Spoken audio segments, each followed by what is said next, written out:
Kublai Khan, neto de Gengis Khan, foi um grande conquistador e chefe do gigantesco Império Mongol. Um líder que buscava soberania, em especial, em diversos países vizinhos da China. Daí que voltou seus olhos para um pequeno país em meados de 1268, a Terra do Sol Nascente, o Japão.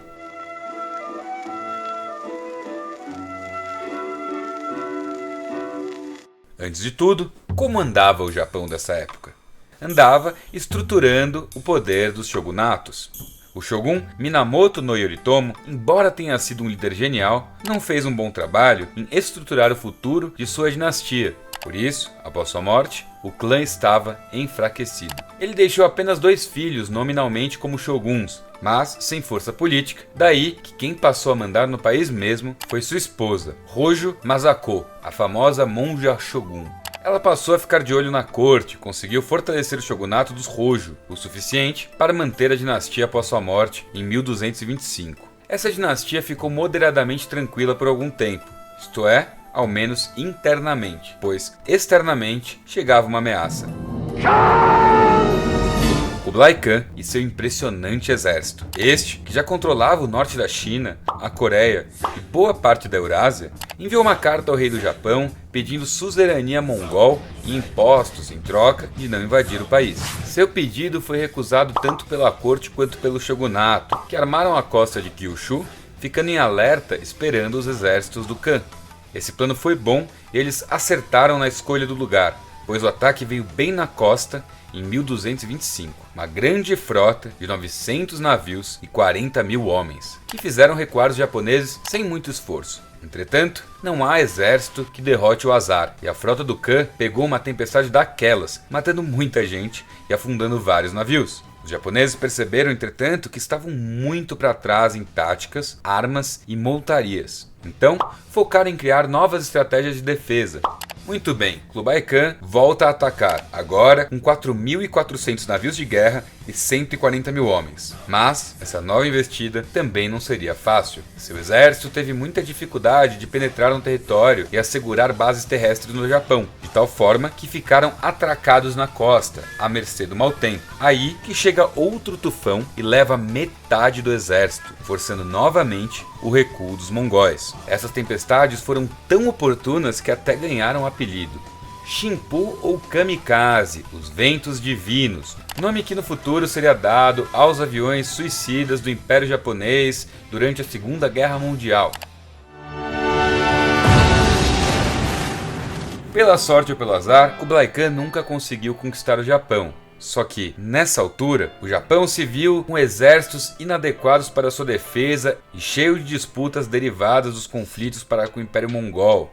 O shogunato Hojo perdeu muito dinheiro no conflito e não conseguiu pagar as famílias guerreiras, que ficaram ressentidas em uma paz relativa por enquanto. Mas isso apenas porque esse foi um período de prosperidade no comércio marinho, de crescimento de guildas e alta produtividade nos campos. Por acaso, também foi a época em que se desenvolveram novas formas de budismo, como por exemplo o Zen budismo, que fez sucesso entre os guerreiros locais.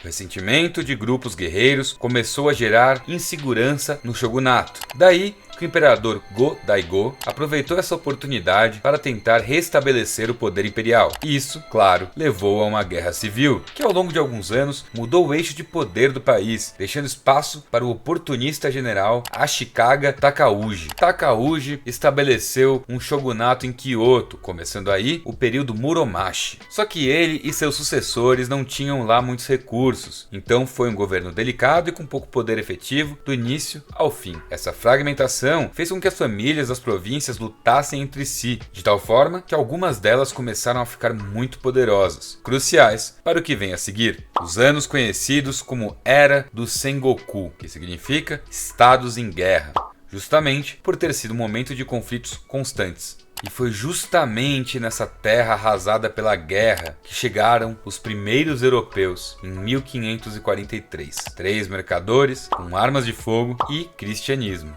O Japão havia se tornado uma terra desguarnecida e sem governo central, que precisava se reunificar a qualquer custo. Aliás, reunificação é a palavra-chave do período Azuchi Momoyatama, que vai de 1568 até 1600. Isso se deve aos esforços de 3 importantíssimos chefes militares: Oda Nobunaga, Toyotomi Hideyoshi e Tokugawa Ieyasu, cada um a seu modo. Nobunaga era um nobre menor que foi ganhando prestígio e território com guerras, até ficar forte o bastante para se apoderar de Kyoto e colocar um aliado na chefia da casa, só para, logo, tomar esse poder para si. E mesmo sem jamais virar shogun, ele foi o senhor da guerra do período, sem rivais para sua brutalidade. Matou parentes, queimou vivos inimigos derrotados e civis, massacrou monges budistas e era obcecado por si mesmo, chegando a fazer do seu aniversário um feriado nacional. Nobunaga era inteligente e sabia distribuir terras, fortalecer o território e melhorar a fiscalização. Seu sonho era unificar o país sob um poder militar único, uma determinação que foi herdada por Hideyoshi, que era seu servidor. Hideyoshi foi um soldado excepcional que se tornar a pessoa mais poderosa do país, muito devido ao afeto e admiração de Nobunaga, que o apelidara de Saru, que significa macaco. Nobunaga morreu em um incêndio após ser traído por um de seus oficiais. Hideyoshi foi quem o vingou. Na hora da sucessão, quem acabou herdando o trono não foi nenhum dos filhos de Nobunaga, mas seu neto, Hidenobu, que era fantoche de Hideyoshi, um sujeito ambicioso que paralelamente seguia as estratégias de seu mentor: a distribuição de terras conquistadas para aumentar sua rede de influências, e isso reciclava aliados e distanciava os nobres do povo. Também proibiu armas aos camponeses, claramente para impedir a criação das mesmas milícias armadas que ele usou para fazer seu nome. Hideyoshi continuou em campanha e conquistou o norte do país, praticamente unificando a nação, entretanto, ainda sem segurança ou consistência. Nessa época, ele começou a se preocupar também com o crescimento do cristianismo, que ele combateu e proibiu. Ao final de seu governo, Hideyoshi começou a matar parentes, ficou paranoico e tão violento quanto Nobunaga. Pouco antes de morrer, fundou um conselho de daimyos, os 5 grandes anciãos, e entre eles Ieyasu, um ex-rival que virou vassalo de Hideyoshi. Ele resolveu disputar o poder com o herdeiro da casa, Hideyori, filho de Hideyoshi, iniciando aí outra guerra civil que terminaria em outubro de 1600 com a vitória de ninguém menos do que Ieyasu Tokugawa. Começa aí o período Tokugawa, um momento muito único e emblemático da história desse país.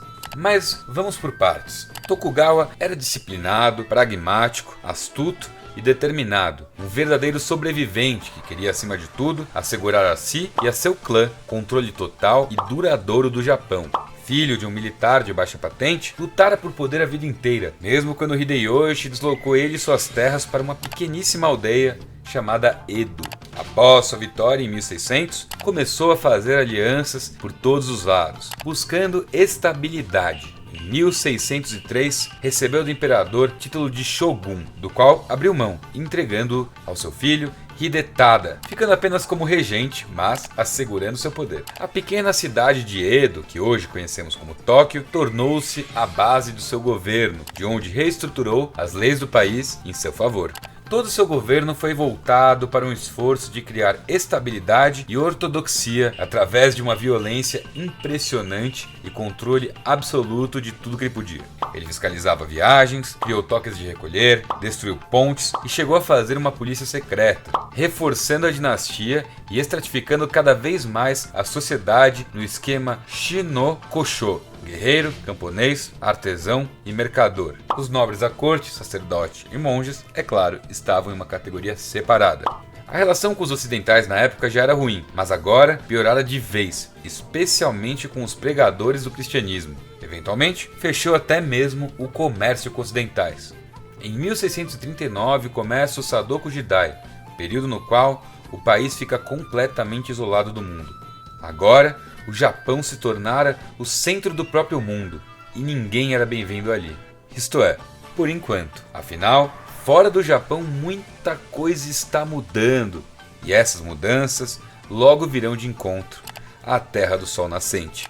Mas isso, meus queridos e minhas queridas, ficará para o próximo vídeo. Bom, É isso aí, galera. Eu espero que vocês tenham gostado desse conteúdo. Se você gostou, deixa um like, compartilha, manda para as pessoas. Se ficou alguma dúvida, comenta aqui embaixo, quem sabe a gente não responde. Se você gosta do nosso trabalho, se você gosta do conteúdo do canal, considera se inscrever, ativar o sininho para receber todas as notificações. E acima de tudo, muito obrigado por nos assistir. Um gigantesco abraço